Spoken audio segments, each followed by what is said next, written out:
চিহ্ন করে দেওয়া হয়েছে। এখন পর্যন্ত এদের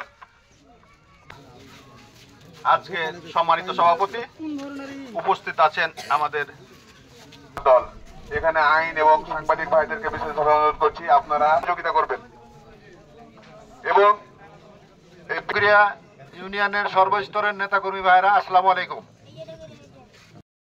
লগ্নে যখন দেশ থেকে স্বৈরাচার শেখ হাসিনা জনগণের